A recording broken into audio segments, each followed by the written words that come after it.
Yep. Perfect. Thank you. Thank you so much. Good morning, everybody.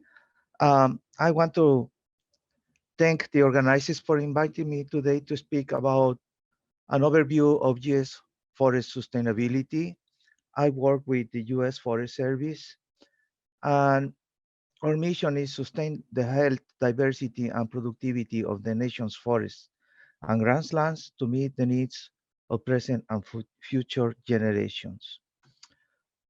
United States um, has 8% of forests of the world.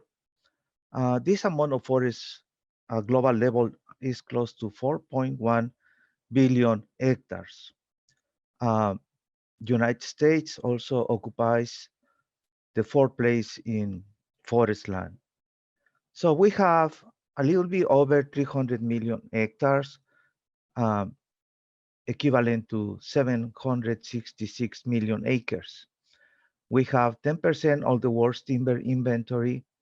And when you put together all these forests and you put it in a surface like Europe, we will cover 80% of the European Union.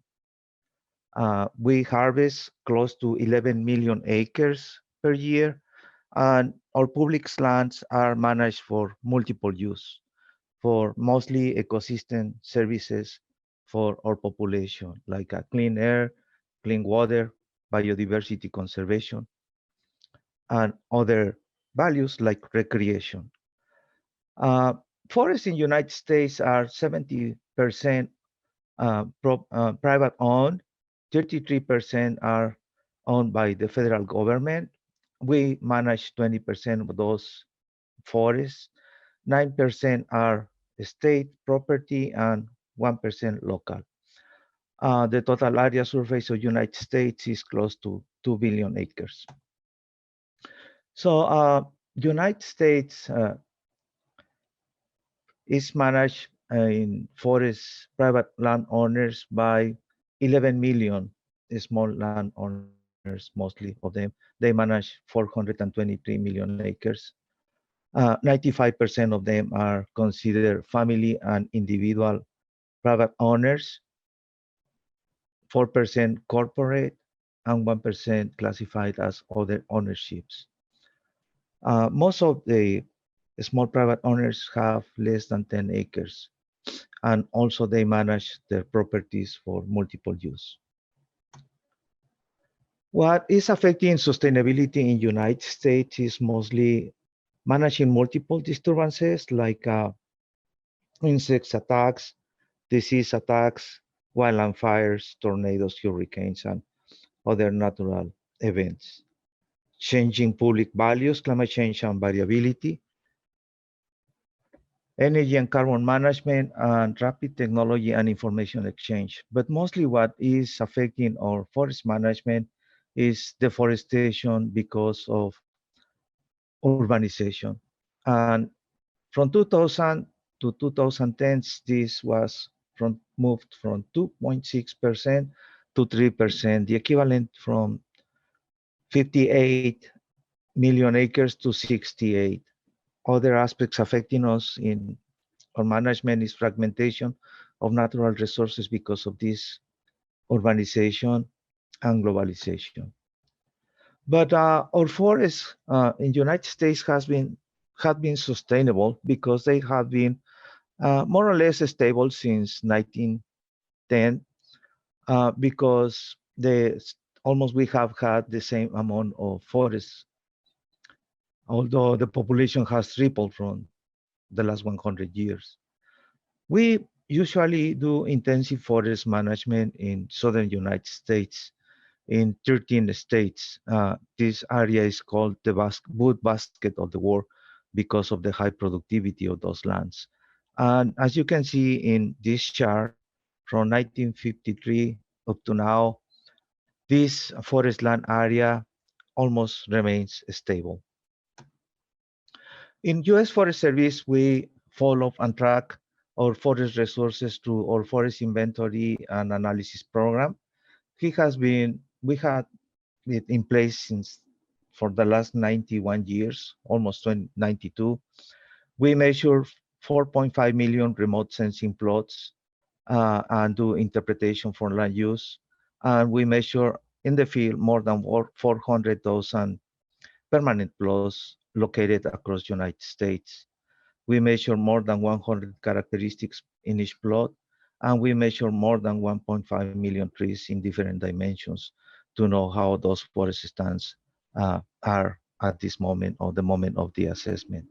With this information, we conduct assessments like the National Report on Sustainability of Forests, which is a report on 7 criteria and 63 indicators of how the forests are doing and how they relates to different aspects like biodiversity conservation, carbon sequestration, forest management, ownership, biodiversity, and other aspects, including cultural values. We produced this report based on the Resource Planning Act of 1974 that indicates that the Secretary of Agriculture should provide a report of the state of the forest resources of the United States every 10 years and updated every 5. In this report, we provide the statistics about the different forest ecosystems and wood products, land use, land change, carbon sequestration, and other aspects. We modeling with this information future scenarios based on the IPCC um, report that they want. They model different scenarios of increasing temperature.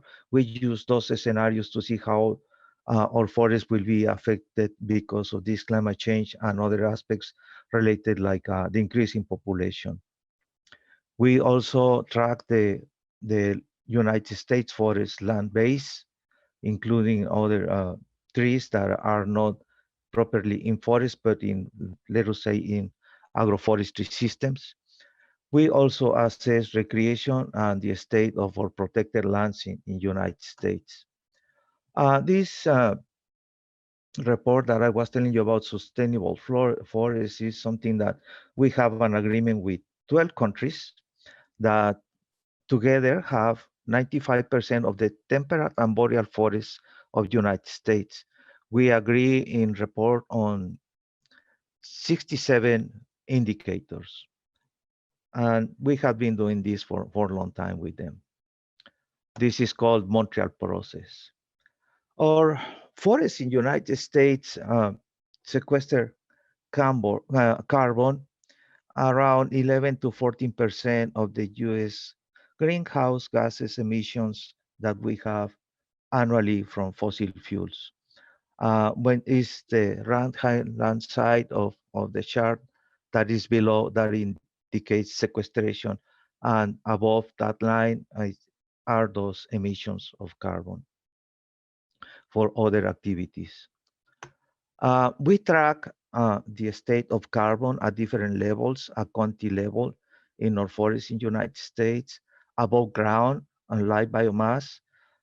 Soil carbon is below the floor, and also biomass or carbon on the floor. And we produce a report on that. Now we are doing that almost every year. We track this at county level, and we know where we have overstock of carbon, where we are okay, and where we are with deficit. When in places where we are with deficit, we work depending on the type of ownership to conduct reforestation to increase carbon. Forest management decisions are several, and is how we manage our natural resources. Passive forest management is when you do almost nothing. You keep the state of the characteristics of the ecosystem stable, like the wilderness areas that we have for protection of biodiversity and wildlife and other resources. And we do only ecological intervention for restoration of the natural character when it's possible. But also we do active forest management, traditional forest management through application of different silvicultural practices. Adapted forest management provided some support to adapt our forest species to grow under climate conditions. and we do forest management mitigation of impacts of climate change. Uh, the International Union of Conservation of Nature has 6 classification areas of protected areas, like strict nature reserve wilderness areas, national parks, national monuments, habitat species management area, protected landscape and seascapes, and managed resource protected area. In United States, we have the equivalent for those classifications of the conservation of nature. And taking into consideration that classification and applying to our protected lands, we have 288 million acres that correspond to that classification. When we take into account all the protected lands of the United States, we have 394 million acres, which is close to 16% of the total forest land in US. When I was speaking about traditional forest management, it implies that we have different silvicultural systems to regenerate the forest. One of them is clear cutting, when you cut the area completely and leave some trees around to repopulate that area. And when that doesn't happen after 5 years, you go with forest plantations. The seed tree, it's an intervention that has two cuts, two final cuts. One where you leave some trees as seed trees. They produce seeds and regenerate that area. And after some time, when we consider that those species are regenerated or advanced regeneration in good shape, we take out the seed trees.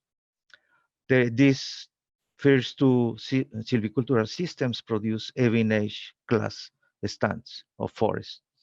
The shelterwood system is a selection cutting method that is done into several silvicultural applications for the final harvest, and you are opening only the space that can be done in individual or in groups, and then regenerating and taking out a different years regeneration according to the maturity of the trees that you are taking out. The patch cut is almost like the shelterwood system. And then we have the selection silvicultural system that is almost the same thing, but less intensive than shelterwood.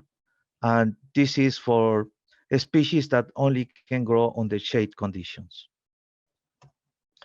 But also in the meantime, when we are applying all those final harvest, we conduct thinning application, because as the trees are growing, they are using the whole space and the whole amount of nutrients, water, and they start to compete with them, between them, and then it creates mortality. To avoid those conditions, we take out different amounts of trees with different methodologies according to the temperament of the species, and we open the growing space, providing them optimal growing conditions to have better use and more availability of nutrients, water, and light, and other aspects to grow better. These produce different kind of products that we classify, and they go for different uses, like logs for sawmills, pulpwood that can be used for different purposes like paper or other applications like fuel, uh, fuels. And also we use the material that is not growing or low quality material. The assessments of the total biomass, standing biomass, we have more than close to 25 billion dry tons standing up in United States, and 4 billion dry tons that are corresponding to uh, dead trees or debris from limbs and other twigs and needles and things like that. And then we have the highest amount of biomass in southern United States, followed by Northeast, Pacific coast, and then the Rocky Mountain region. When we speak about the growth and removal radius of different forest ecosystems, this means that a growth to removal radius bigger than 1 indicates that the growth exceeds the amount of removal that we do. As I told you before, in United States, we only harvest 11 million acres, which is close to 2% of the forest land of the United States. And we have bigger impacts of affected forests by insects and diseases and fires, close to 3%. The amount of wood that we produce in the United States is 438 cubic meters. 70% of this amount, a little bit more than 300 million cubic meters, is used for biomass for different purposes, like a pulp and paper, wood chips residuals, and wood fuels and other products. Only in the United States, we have close to 20% of our forest lands in private ownership certified. And this is something that someone, a third party partner, comes and certifies that they are doing sustainable forest management. In the United States, U.S. Forest Service doesn't have authority to enforce certification, and this is voluntary mostly in the United States. But we work with state foresters to provide incentives and technical assistance for forest management. The United States has a set of laws that provides regulations and policy instruments and sometimes indicates best management practices or voluntary incentives to address sustainable forest management at different levels from federal to state to local levels. We have an umbrella set of laws like the U.S. Lazy Act that makes unlawful to trade with illegal products like plants, food products, and other wildlife that are violations of the different laws, international laws and national laws and tribe laws that can be enforced. The Clean Water Act is mostly telling us to regulate discharge of pollutants into the waters and set up quality standards for surface waters. The Clean Air Act that regulates air quality levels and regulates sources of pollution. And the Endangered Species Act that is a program for conservation of threatened and endangered species of plants and animals. The Plant Protection Act that prevents the introduction and dissemination of invasive species, mostly in the United States. The Federal Insecticide, Fungicide, and Rodenticide Act that regulates the application of chemical substances into forest management for control of pests or vegetation management.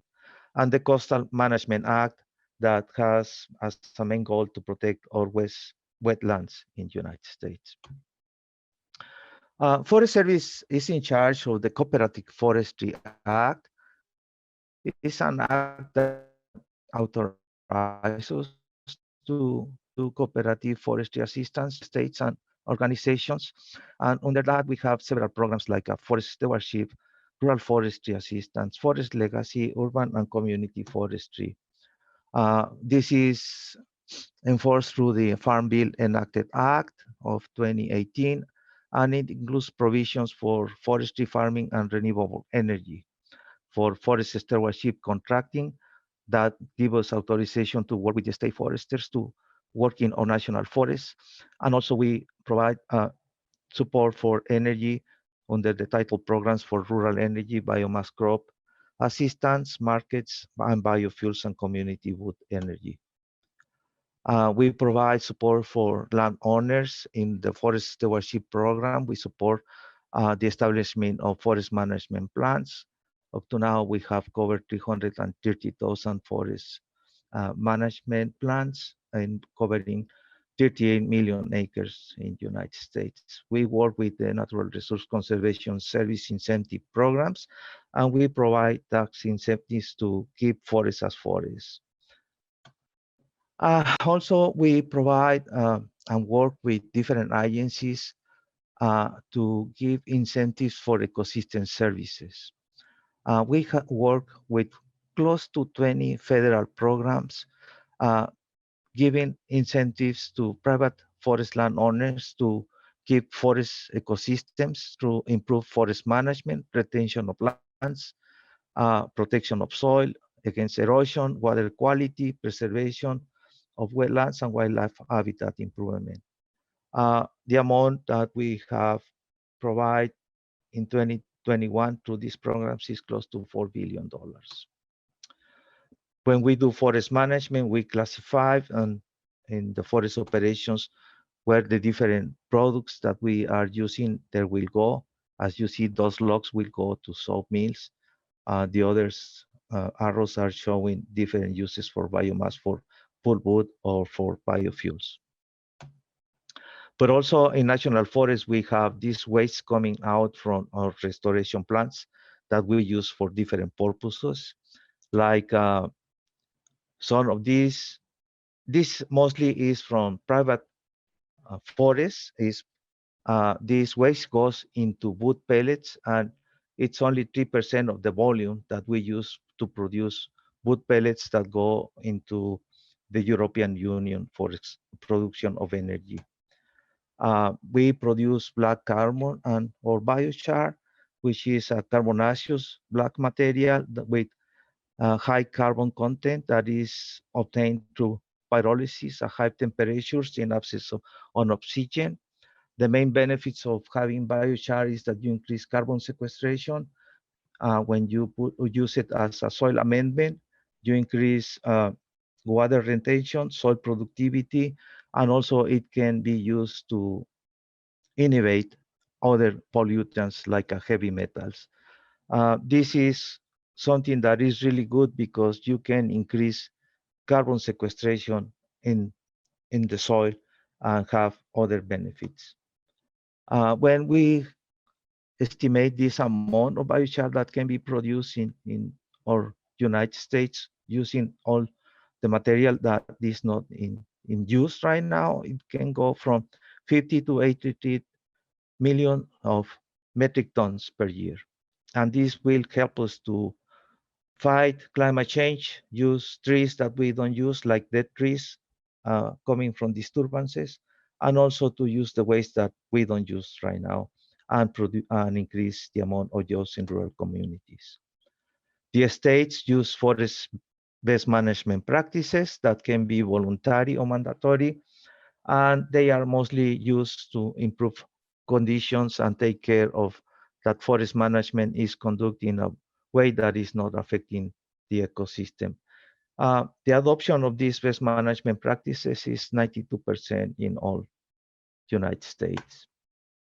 We do forest plantations to recover and restore forest ecosystems, and also at the same time improve habitat for species like the Swanson's warbler that was recovered in southern United States. Most of our small forest owners manage for having wildlife habitat. The American Forest Foundation run a survey some time ago indicating that 87% of the small landowners want to keep these forests for habitat for wildlife. 72% do forest management practices to improve habitat, and most of them promote the use of the forest. The forest activity is heavily regulated in United States. In 2000, close to 1,500 state government agencies or entities have something to say about forestry management practices when you are doing it in your property.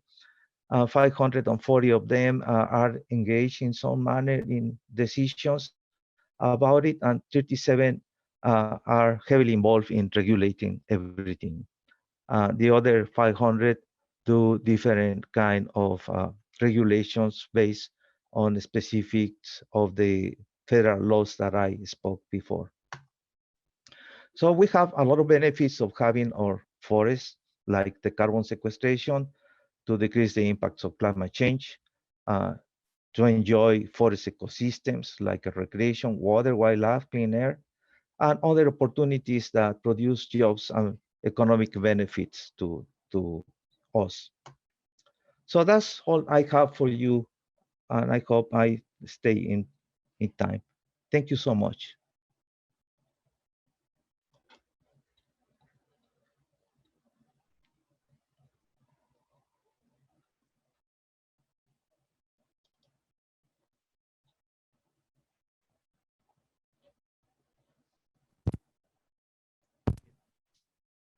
So are we gonna, Tinsley, do we want to ask questions now, or do we want to wait until we're both done? So Um, if people have questions now, I don't see why we couldn't take a couple. I don't see any in any of the other Q&A portions. So if people in the room have questions, someone ask now, I don't see a problem with that. because I had a couple, that's why. and Go I would for it. I'll forget them if I don't ask them now, I think. So Yeah, go ahead. Carlos, you mentioned that one of the struggles that you have with managing the forests is, you know, with urban development, habitat fragmentation.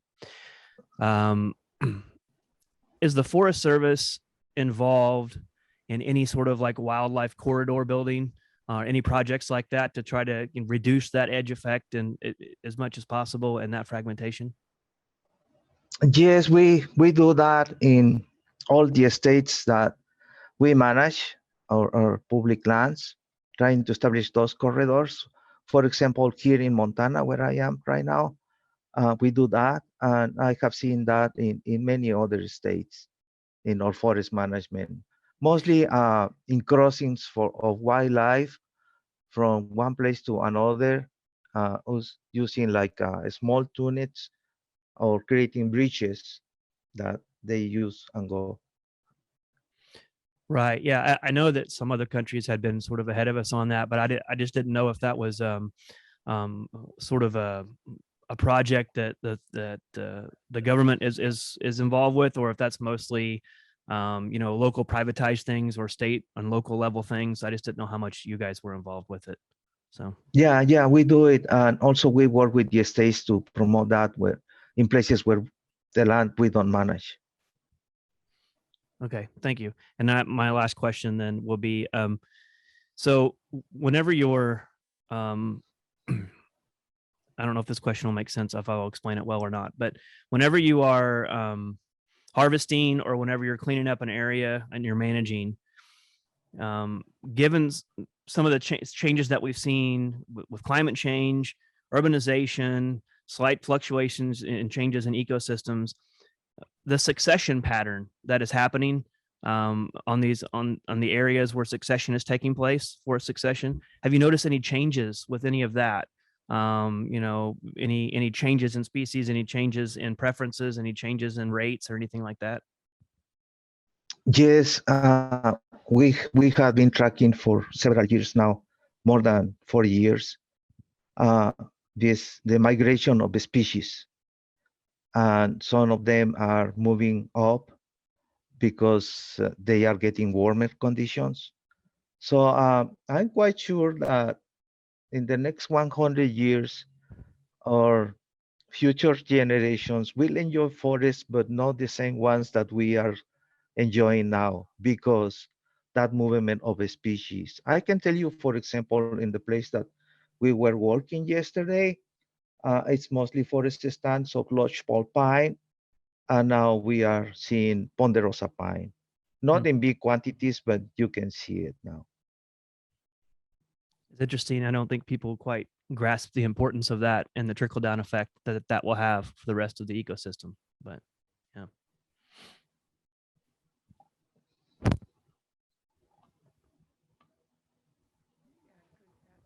Okay, we got one more. Thank you. Just a quick Thank you. question. Does the forest management play a role in management of the stormwater management? How does it play a role in that respect, if any? I'm sorry, I didn't hear the main part. Oh, is it on or not? Okay. No, I was just asking about in the management of the forest. Does it play a role in management of the stormwater runoffs and whatnot? How does it impact it in positive or negative way as it may be. You hear me? I'm so sorry. So can somebody repeat me Are the you question asking because about the stormwater runoff from Yeah. okay, deforestation? okay. Thank you, thank you. Yeah, no problem. Yes, yes. I understand now. I'm so sorry. I couldn't hear very well. Um, yes, let me tell you that we have in this Forestry Assistant Act forest management program that we do with urban forestry. And we work with the cities, authorities, and also with the state foresters to do forest management. And we provide some recommendations to manage storm water, but also we are trying to produce biochar and the use of all the vegetation waste that they have to avoid that running water. But we are providing assistance for mitigating the impacts of that.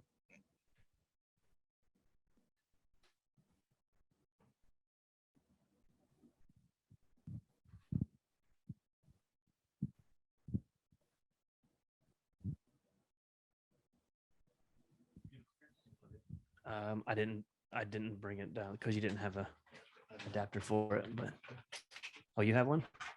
Oh, awesome.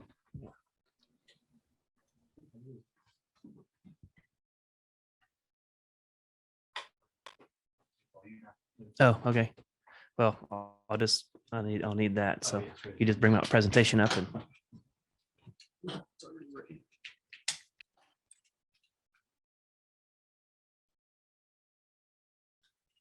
Okay, perfect. Thank you. I can sit over here then.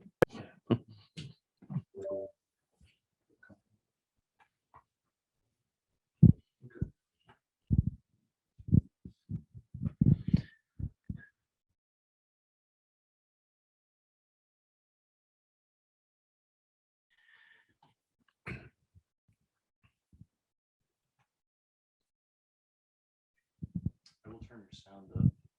Okay. But it might not be.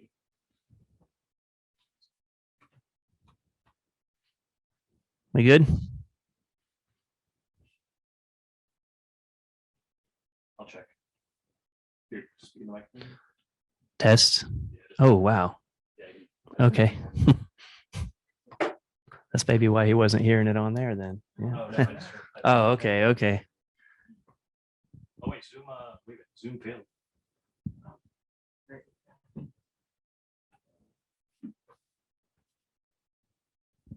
We lost.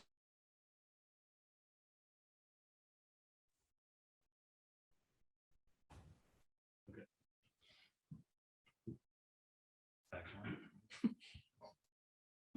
Okay.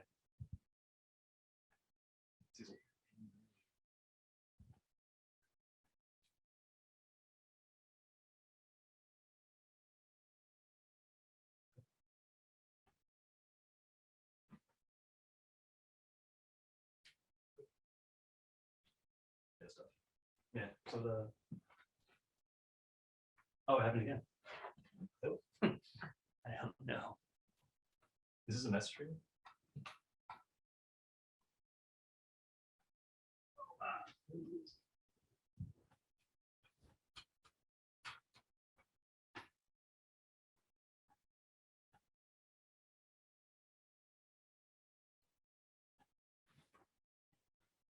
Yeah, right.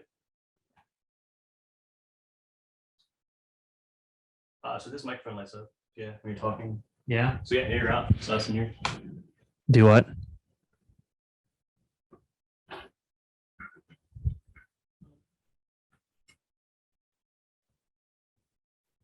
Yeah, and they can't talk to us. So.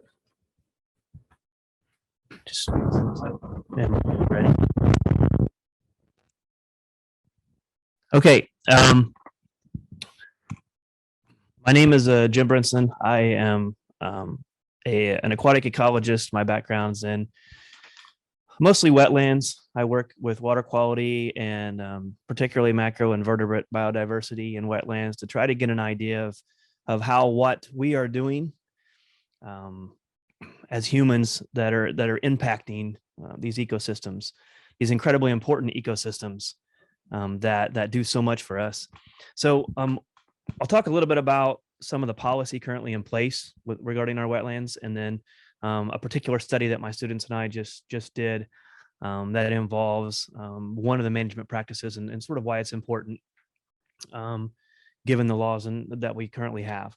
So this was a joint project here with the Indiana Department of Natural Resources. So first of all, we've heard of wetlands and most of you know what they are, I'm sure, but just to get the definitions out of the way, we're talking about areas that are inundated with water for the majority of the time. Sometimes we have ephemeral wetlands that will dry up, but they always come back very shortly.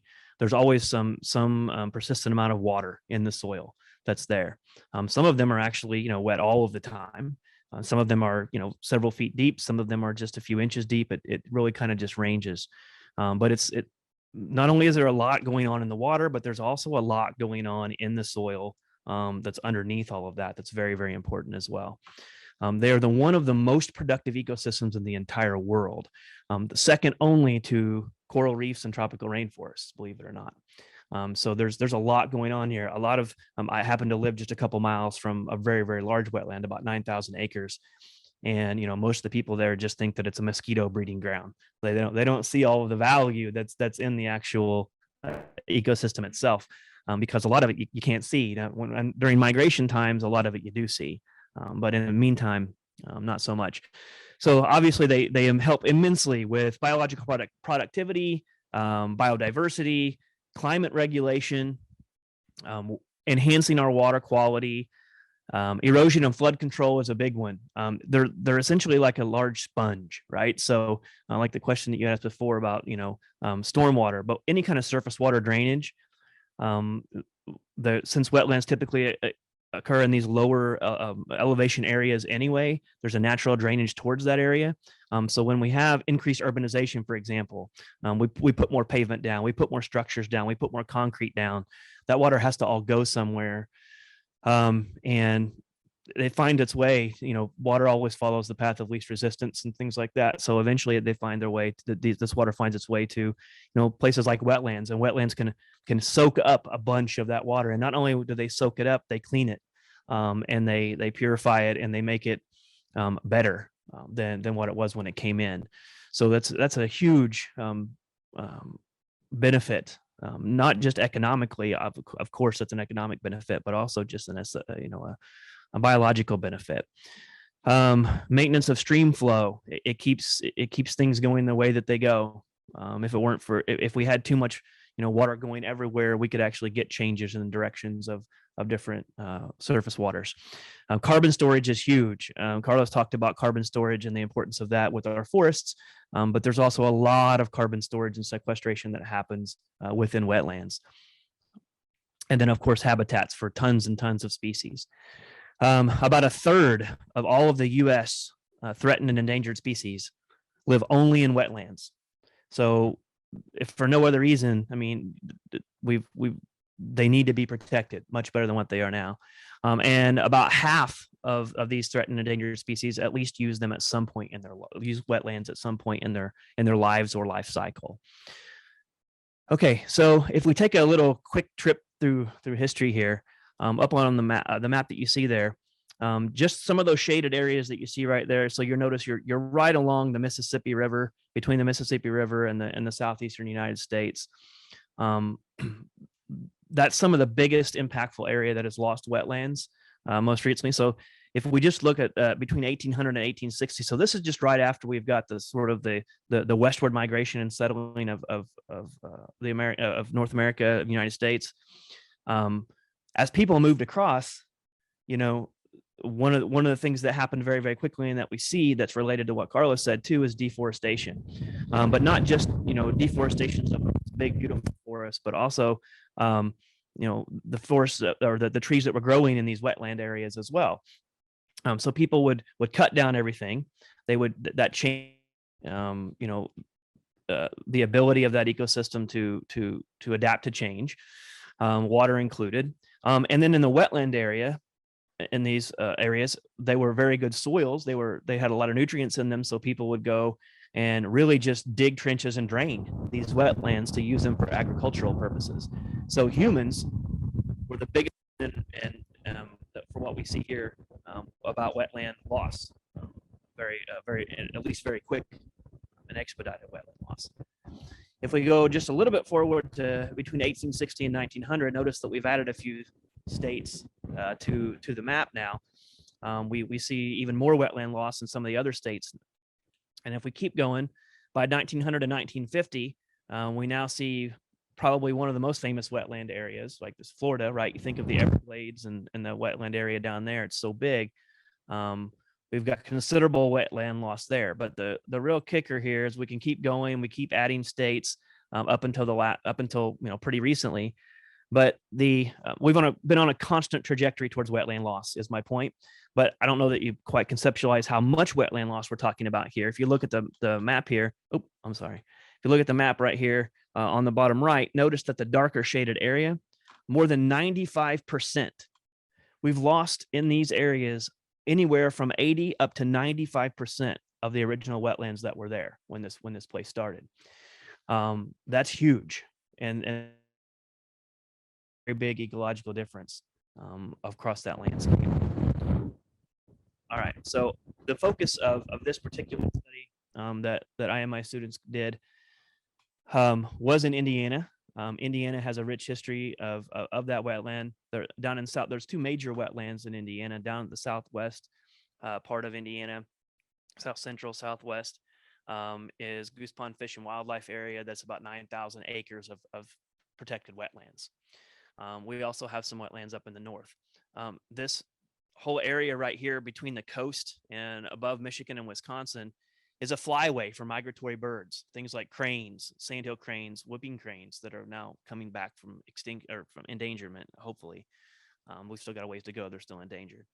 But also a lot of other migratory birds follow this pathway. It's very close to the river, of course, but there's there's wetlands that they'll stop throughout that area on their path north and south.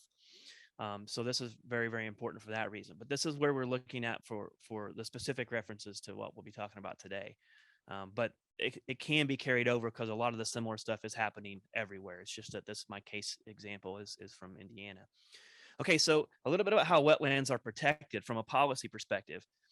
Right now, the protection of wetlands is a joint effort between the states and the federal government. There are nonprofit and volunteer groups as well, but as far as legal, from the federal side, you've got the EPA and the Army Corps of Engineers that are working together. The EPA runs the permitting and regulatory processes, and the Army Corps of Engineers is kind of like the boots on the ground part of the process.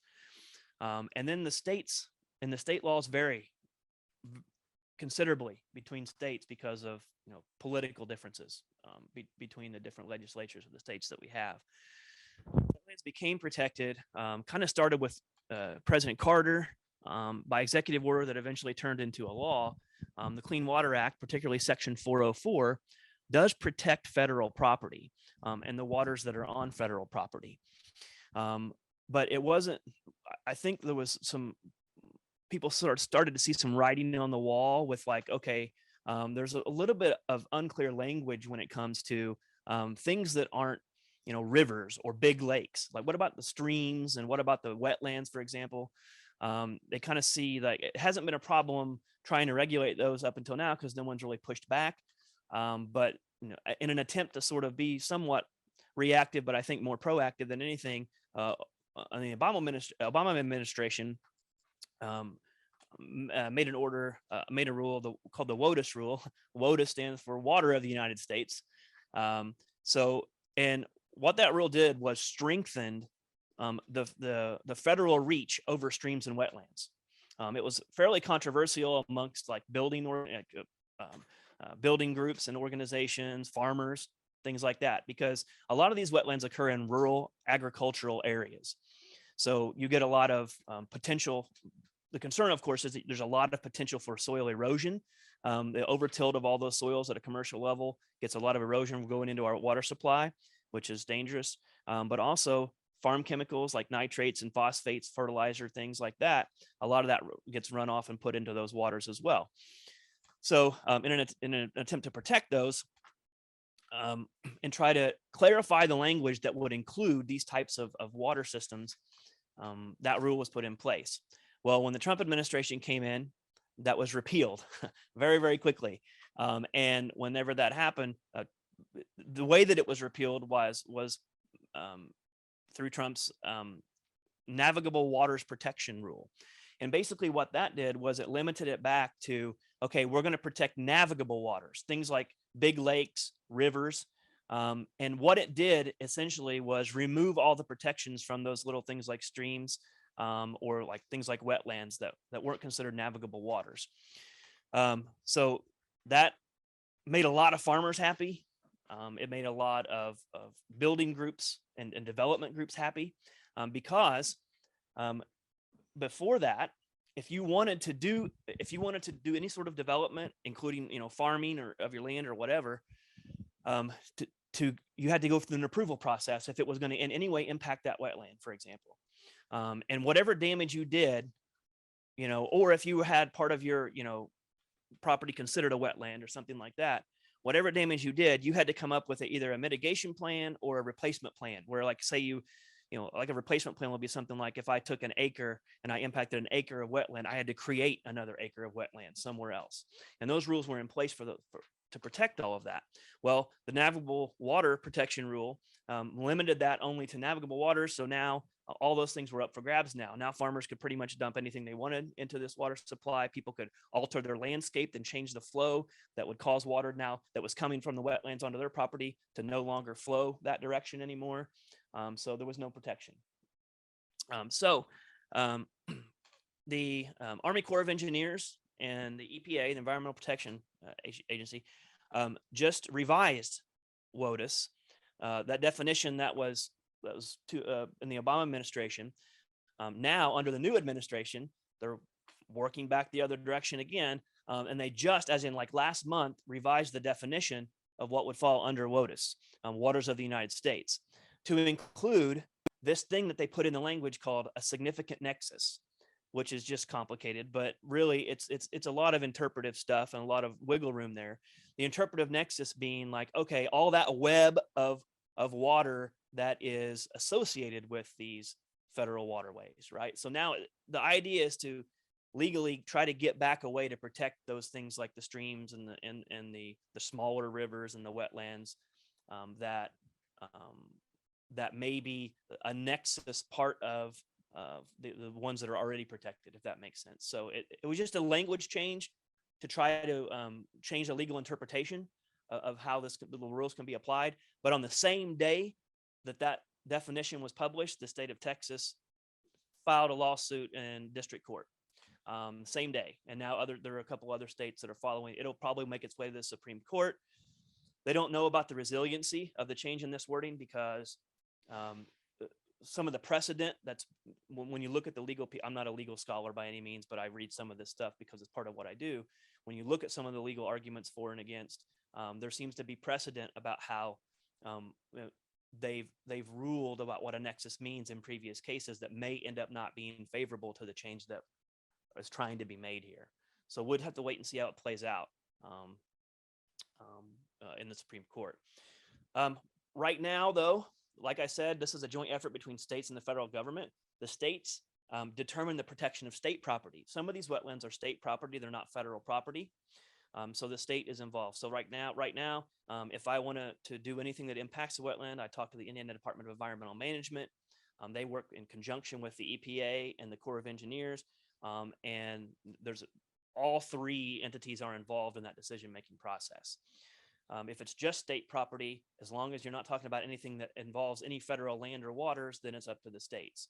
So then that's why you see such drastic differences in state policy because of of who's in charge of those state legislatures.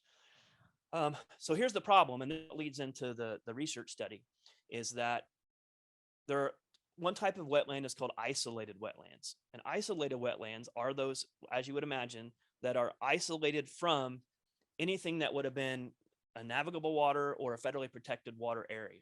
Okay, like one wetland that is near me, that's not the subject of this one, of this particular talk, is a wetland that happens to get a lot of overflow flood from the Wabash River. The Wabash River is a navigable river. It's protected federally.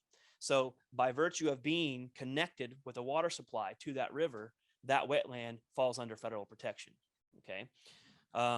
But where I work mostly, these are isolated wetlands that just come from, drainage of the geography and topography of the area. It's not connected to a federal water supply, completely unprotected now from federal law. We do have some state law that helps protect this, but our state legislature is of a political persuasion that doesn't necessarily support it to the level of other states. So they've actually passed a Senate Bill 309 a couple of years ago in my state, in Indiana, and it actually removed the state protections for isolated wetlands.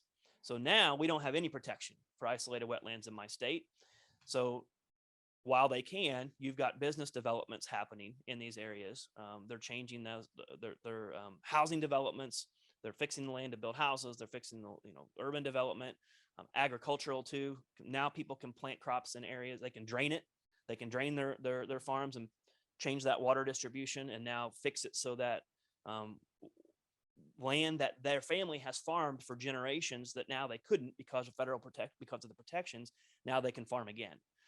So they're happy about that, but at what cost, of course, is the question, right? So anyway.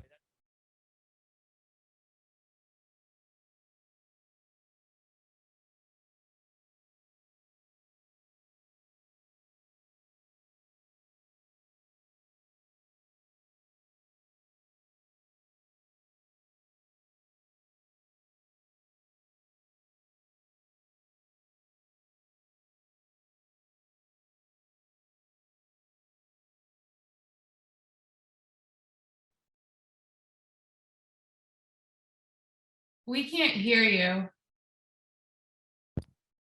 Can you hear me now? Yes. Oh, so have you heard me the whole time?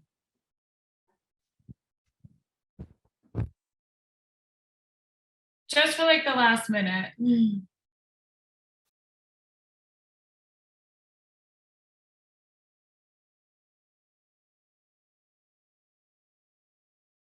can't hear you again.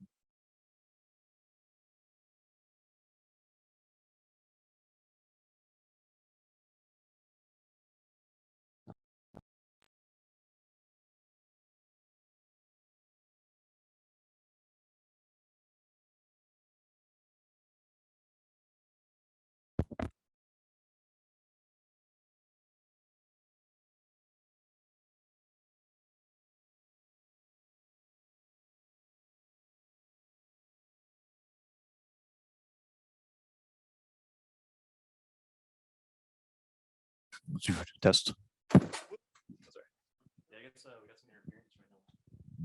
Okay, we're good.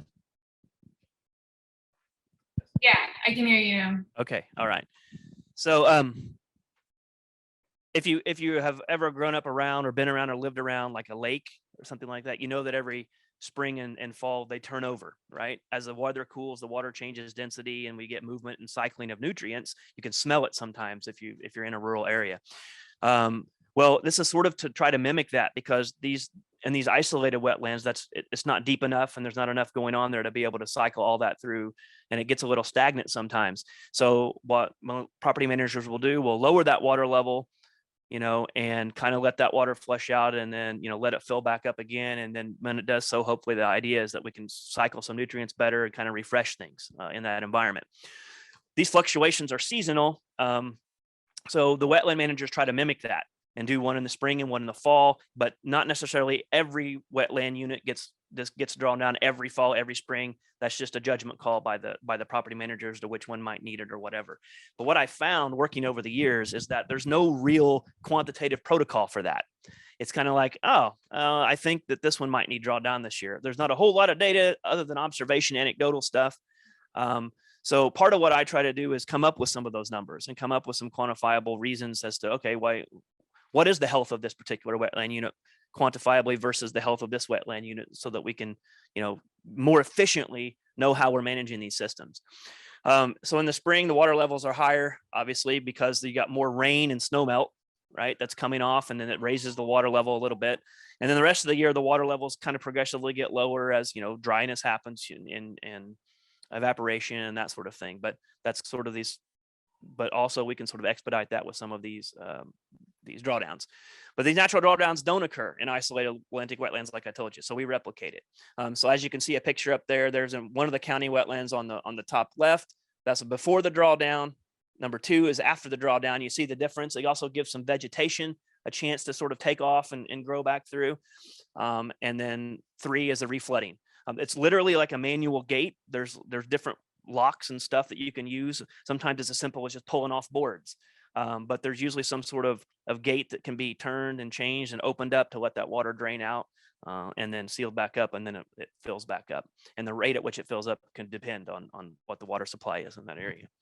All right, so in the spring drawdowns are really important too, because it's thought that northward shorebird migration, we get a lot of migration, everything from American white pelicans to snow geese, gulls, everything. Even though we're in Indiana, all that stuff passes through us on their migratory route.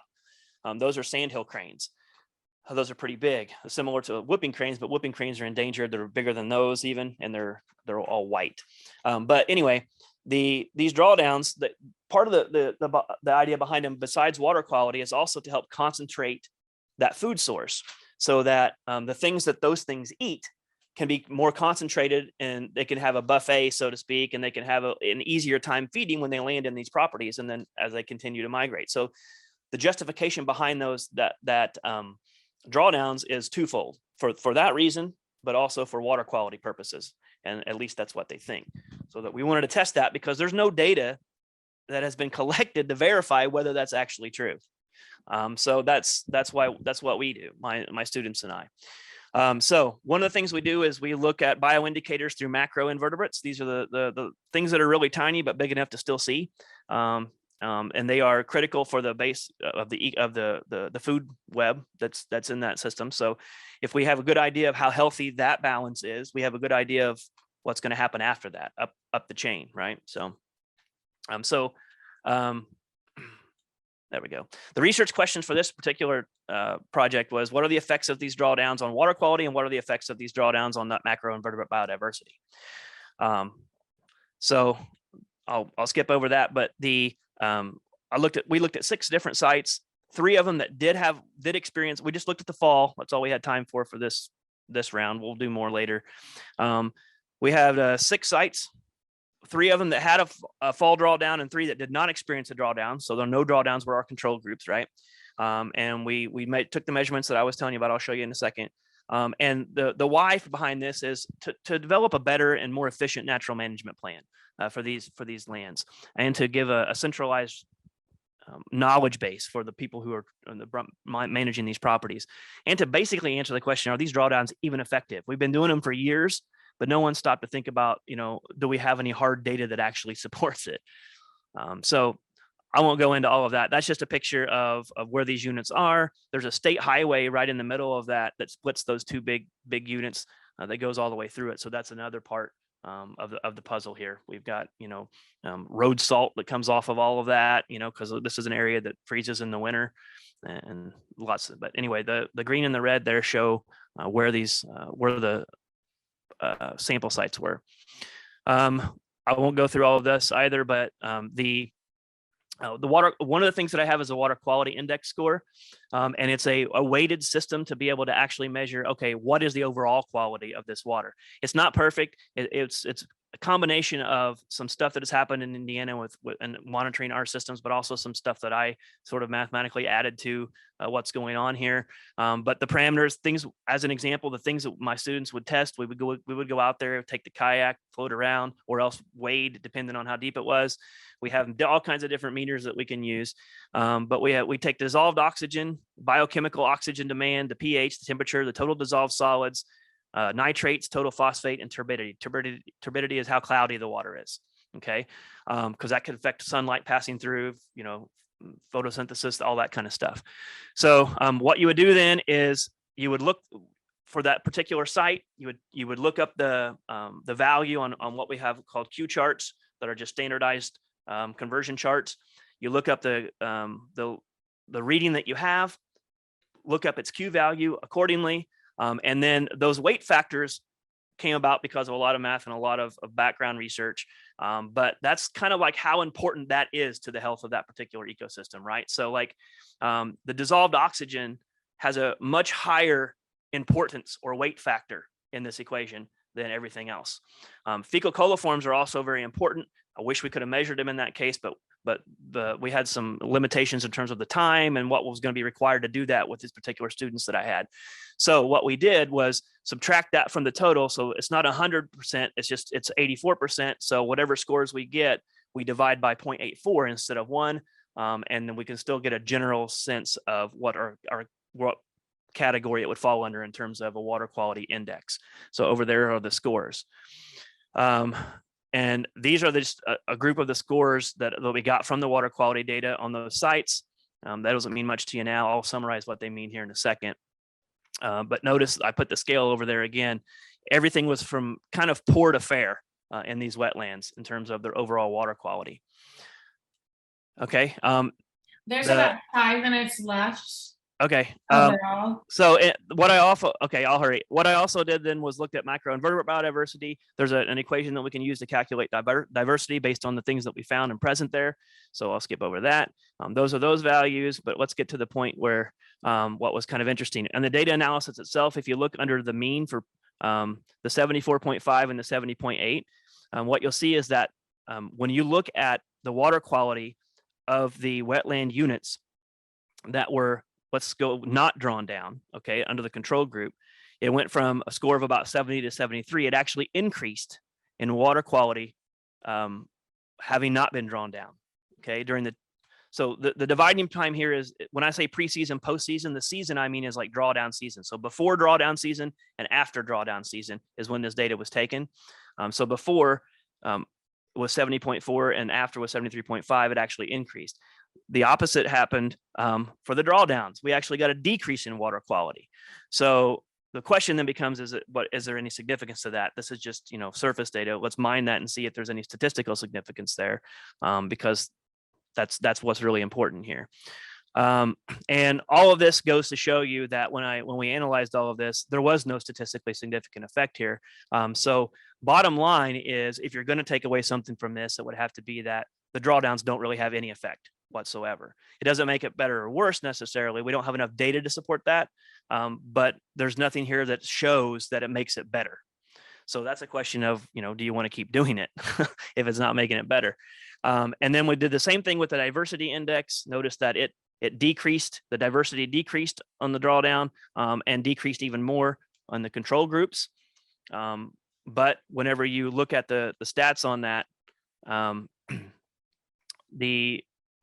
only the treatment group, in other words, only the difference between drawdown and not drawdown, that was significantly different in terms of biodiversity. But when you go in closely and monitor all of that, what we see was it was really just one culprit. That GP5N is the name of one of those wetland sites. It was just that one that was screwing up the data on everything else.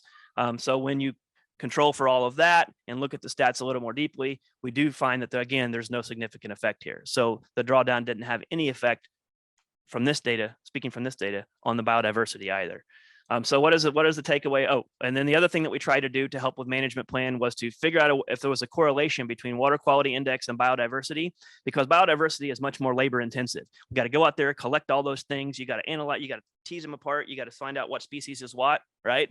But if with water quality, you get those readings very quickly. So if we can figure out a way to monitor this more easily just with chemical data and then correlate that with a value for biodiversity, then that's very useful. It's very quick, it's very useful, and it's easy to train people in that. We don't need a biologist out there trying to find this stuff. We can just train somebody to do it and read these readings and correlate it. We did find that there was a significant relationship here, and there's a chance that we can use this as a predictor. But right now our model's only explaining about 19% of the variance that we see here. So it's not enough to say we have a predictive model. Obviously, we've got a lot more work to do there, but there's potential because there is a significant relationship between these variables. We just got to figure out what that is. So drawdowns don't seem to have any effect on the water quality. Drawdowns seem to have no effect on biodiversity, but there is potential for a model to predict biodiversity from just the water quality measurements that are there. So management and policy. It gives us a centralized understanding of the property and water management. We now have baseline data on water quality and macroinvertebrate biodiversity that wasn't there before. None of that data had even been collected in this wetland location, and it's a very large wetland. You'd be surprised at how much data is lacking in all of these places. And You have like 1 minute. or all right, less. higher ecosystem health and quality assessment efficiency through predictive model development. So we'll skip the future work for now. That's the references. Those are my students. Whew. Okay. Any questions?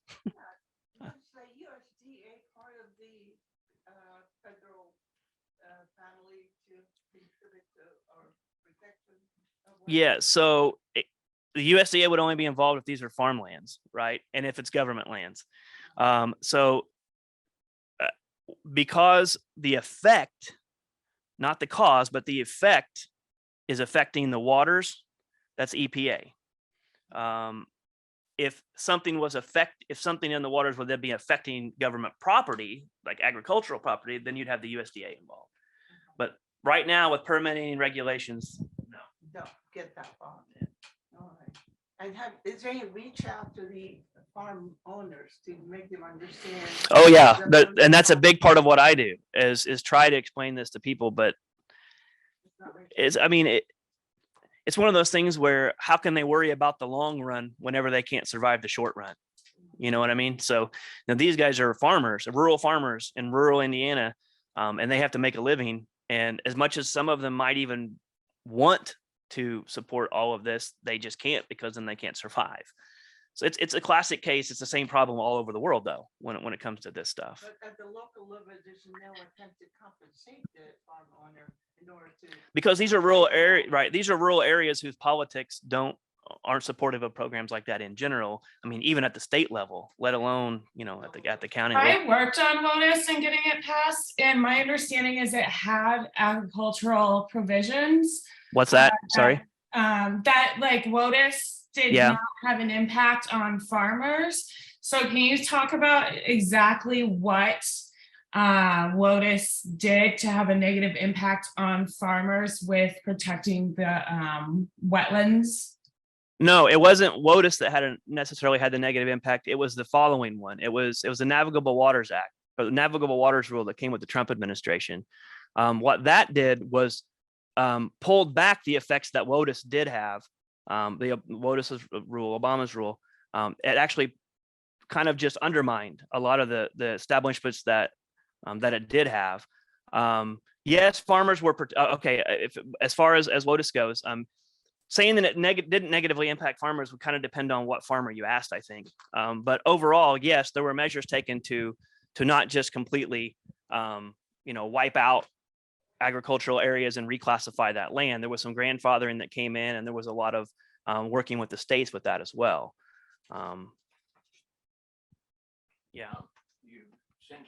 if your study has been well done, you're saying that there is no significant effect on the water quality as a result of the drawdown. And so why was drawdown being done for probably at least 100 years or more? Yeah, that's. Is it the psychological, or it just eliminated mosquitoes? Yeah, well, that's the question that I asked, of course, right? So what you find, so the whole idea of conservation and wildlife management as a science is actually relatively new.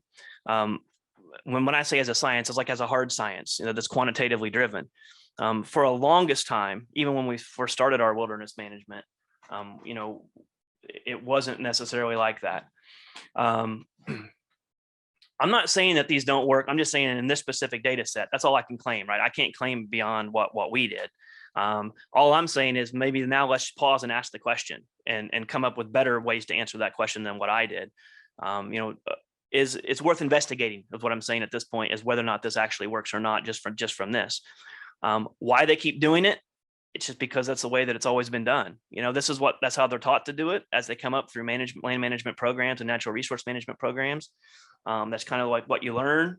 I know the person who's managing that property now is following the way that they did it. The person who did it before them, and it's policy. I mean, it is policy within their organization. It's not like they're just shooting from the hip. So, I mean, right now they do it kind of because they have to.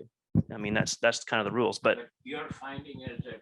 Okay, we need to wrap this up and start getting this room ready for the next panel. Because we're 4 minutes over time. Okay. Can I ask one last question in this session? Yeah. I mean, if we have to go, I can still answer your question, but do we need to go right now? Is that what you're saying? Yeah, because right now we're cutting into the prep time of the next panel because we're All right. 5 minutes over. So if you can take the question. I'll take it after we're out. Outside. Yep, that's fine. Thank you. Thank you. All right, bye. Thank you.